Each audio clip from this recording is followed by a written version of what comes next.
With the amount of atrocities being committed in Gaza by the Israeli state on a daily basis, it's easy to get desensitized. So I compiled a list of the most horrible shit Israel, with the help of the United States, have committed in just the last 4 months of this ongoing genocide. Feel free to share this with your brain-dead right-wing relatives who still support this fascist mass-murdering state. Oh, and buckle up, this does get kinda heavy. The IDF uses white phosphorus gas on the Gazan population, a chemical weapon that melts their fucking skin off, prohibited by international law. And that is just the first war crime on this list. The IDF left alive premature babies to rot in a hospital for 3 weeks. The babies were on respirators and therefore couldn't evacuate with the staff.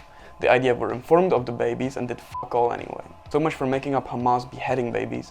These fuckers will just let them starve. Recently, IDF soldiers dressed up as women and medics stormed a hospital in the West Bank, which is not Gaza, to kill 3 off-duty Palestinian militants, executed point blank, were not only not Hamas, they were part of the Jenin brigades, which are completely legal and valid. The IDF committed 3 crimes under international law with this one stunt: storming a hospital, dressing up as medical staff/civilians, and executing off-duty militiamen.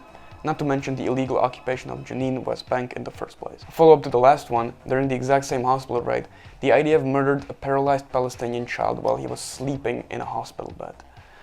Probably justified though, right? He was like Hamas, no? Though he couldn't walk, hold a weapon. You know, Hamas is a state of mind you wouldn't understand.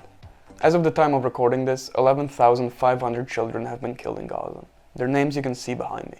It takes about 30 seconds before it shows children that are older than 1 year old. The whole video is 7 minutes long. I don't think I need to say more. Israeli forces told Gazan civilians to head down south into the Rafah region, and then started bombing the escape routes. Speaking of the south, the IDF is claiming it will move its offensive into Rafah, which is the most south region of Gaza, where the IDF told Gazans to move in the first place. As of now, Rafah remains one of the most densely populated places in the Middle East. Gazans no longer have a place to go. Egypt will not take an entire population, and Israel shoots anyone who crosses the border. Israel will massacre the rest of Gazans in Rafah, and the world is just going to watch it happen. Benjamin Netanyahu, whose all shtick a few months ago was his care for the Israeli hostages taken by the Hamas, now refuses to negotiate a ceasefire with Hamas in turn for the hostages. This genocidal prick will not stop this genocide even if it brings back his own civilian population. Speaking of hostages, the Israeli military doesn't even seem to give a shit about their own, as there have been multiple reports of the IDF killing Israeli hostages on accident, and then of course scapegoating Hamas for their own reckless behavior. Seems like the biggest threat to Israeli hostages in Gaza is the Israeli military itself. Here is a video of the IDF using Palestinians as human shields in the West Bank. The West Bank, by the way, not Gaza, the West Bank. Remember when they said that Hamas is using civilians as human shields? How the turntables... About 80% of the world's nations have called for a ceasefire in the UN National Assembly. The United States, which has direct strategic interest in upholding Israel as a satellite state in the Middle East, has vetoed every single decision for a ceasefire. So much for the Western principles of democracy. What a load of hypocritical horse shit. David Azulai, a local Israeli politician, proposed sending all Gazans to refugee camps in Lebanon and flooding the whole Gaza Strip so it, quote, becomes an empty museum like Auschwitz. These are the same people that keep using the card whenever someone criticizes their. Here behind me are just countless videos of Israelis mocking Palestinians in places where they used to once live. Whether it's a school, residential building, or hospital, these fuckers are so proud of themselves for destroying entire livelihoods. There's even videos of Israeli tanks driving around and intimidating fleeing Palestinians from their homes. The Israeli state acts as a terrorist organization. Only Israel is the only terrorist organization to receive billions and billions of dollars in funding by the United States. Ah, shit. Yesterday, after months and months of stalling humanitarian aid into Gaza, delivery was finally made to the Rafah population. Once the package landed, however, of course it was swarmed by Palestinians who were starving for the last 4 months, and the IDF opened fire on them, 100 and wounding 1,000.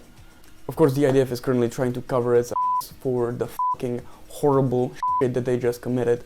But we have evidence that this happened. We have observers. There were thousands of people there. They can't really get out of this.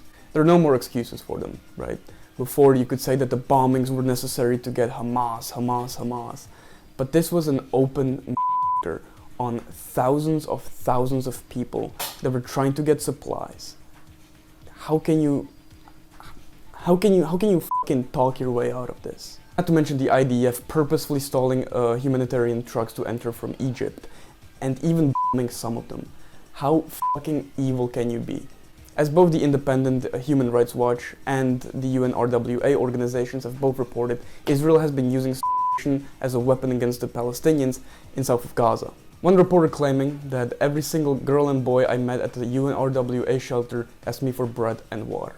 5,000 pregnant women each month are giving birth in unsafe conditions without clean drinking water or even medical supplies. This is a genocide. We know this. The International Court of Justice has ruled this.